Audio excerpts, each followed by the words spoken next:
พระเป็นเจ้าฮ้อเนี่ยแต่เกาคานี่เลยเป็นเจ้านั้นเจ้าไหนมาวิปักกาบทเลยเป็นละหันเสียเลยเหลือความพระเป็นเจ้าเฮามันอยู่จำสินกินจอมวินแน่สิกะปุกอันพระเป็นเจ้าปิ้งยาบไว้เสียแดมฮอตละปันเปิ้นนี่ก็ไข่ไรอาลับสับปะกะเปิ้นก้อยเงินคำคู่ของเปิ้นก้อยเจ้านายเนี่ยเปิ้นสั่งภาษาน้ำถอนมันก็เฮาตายกับตัวมองอะไรพอมาตายเสียวตายเป็นจัดป่าเสียวมันซ้ำติกาตั้งละแทงเฮาก็ขึ้นติกามองอะไรป่าตัวนั้นก็ห้องให้เด้เต้นกว่าเต้นมาเอาหัวพัดสิหัวได้ตายกับยาวว่ะป่าตัวนั้นก็ตายกับตัวมองอะไรแทงอันนี้ใครแหนปันลึงคือเจ้ากะปีละหานก็ย้อนสุดอย่างกันในยาวแค่นต่อมาต้องนั่งผังมันเป็นละหานสังขาก็ดีเป็นตะเกาเขาก็ดีเป็นศาสมาก็ดีเป็นจิเลฮอตละสั่งสอนก็ดีหลู่สอนบุโดยเจตนาโดยศรัทธาย้อนนิสอมมนสิกาละเจ้าเขากัดหนาเขาเขียนหนาเอาตละตั้งหูตั้งลักกะจุดกะจี้เปิ้นกะว่าเขาแก้เสเปิ้นมันน่าจะไหนมันจังไรอาแปะแต่ไหนเหมือนจึงไพ่เนี่ยป้อมหมอยิบหมอตื้อเนี่ยก็จังแรงเฮอจะไหนไพ่ผ้าจะไหนรู้ไพ่จะไหนมันก็แรงเฮอปันเฮาป้อมหมอยิบหมอตื้อป้อมหมอยิบหมอตื้อขึ้นดูดขึ้นเอาเฮาตายอย่างเก่าขึ้นจุดเฮาขึ้นไหมเฮาอันไหนก็เหมือนมีสองคมเนี่ยอันไหนหลุมมีเจตนาศรัทธายุ่มยำพระราตระสังขารนี่ก็ฮอเรื่องกัปปิราลาหานนี่ก็ย้อนสุดอย่างกันในยาวก็แทงต้อยหนึ่งต้อยจะอ่องกุ้งหมานี่ก็เฮาก็ดีหยาดน้ำมันติยาวหนาละย่อพระเป็นเจ้าเฮา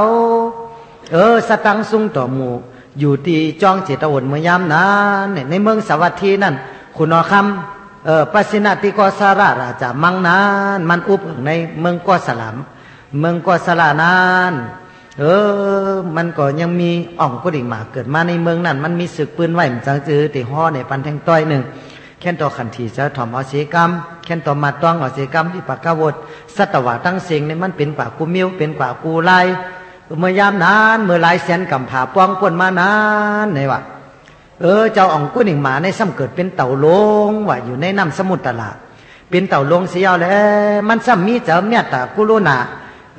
มันก็ได้เพ่ปรมีมาวิปักกวดมันก็ซ้ำมีเลยเกิดเป็นเต่าหลงอย่าหนาอาลาอยู่ในน้ำเป็นพญาเต่าหลงเพราะว่าเปิ้นกะลมมาก้นกะจมน้ำจะนั่นมันจังกะช็อตเอาอายุอาสาเปิ้นเนี่ยเอาก้นต่างกว้างหลังมันมาว่ะ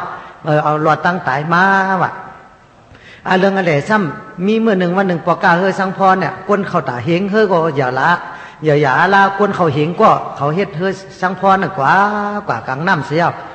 กว่าเลย7 วัน7 คืนกับฮอดกลางน้ำเนี่ยซ้ำกัดแตกว่ะซ้ำกัดแตกก็กรรมเขาก็ซ้ำดีไว้โยกรรมดีก็เจอกรรมให้ก็เจออันว่านั่นบุญก็มีบาปก็มีอันดีก็มีอันเจ้าก็มีอันจังจื้อนั่นกัดแตกเสียวเนี่ยซ้ำกัดอยู่จำเต่าตัวนั่นเต่าตัวนั่นก็มีตังค์นี่หลวงเสียวจังเอากล้องหลังเขามาหับเอาเขาตั้งเสียง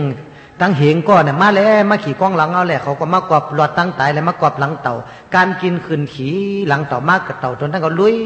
นำมาเลยอยู่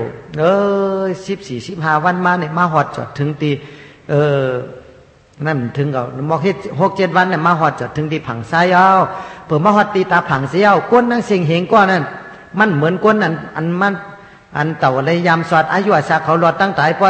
สอดเสียวเขาก็มาไว้ปู่จอดเต่าเฮแล้วมาจมเสือเกจูต่างแต่ขาเนี่ยว่าจะนั้นนะก้นทั้งหลายนั่นสมูจุ่มมันเหงก้อนนั่นซ้ำเป็นจะนั้นเฮาก็ไม่ได้กินเขากินพักหลายวันนะรู้เนี่ยว่าเต่าอันนี้ก็เป็นตั้งกินก้นอยู่ละเฮาอ่านกันแหมเต่าได้เลยเอาเมื่อปันลูกปันแม่อ่อนกันกินให้ไรเนี่ยว่าเขาโหโลกเปิ้นจังว่ากินกุ้ง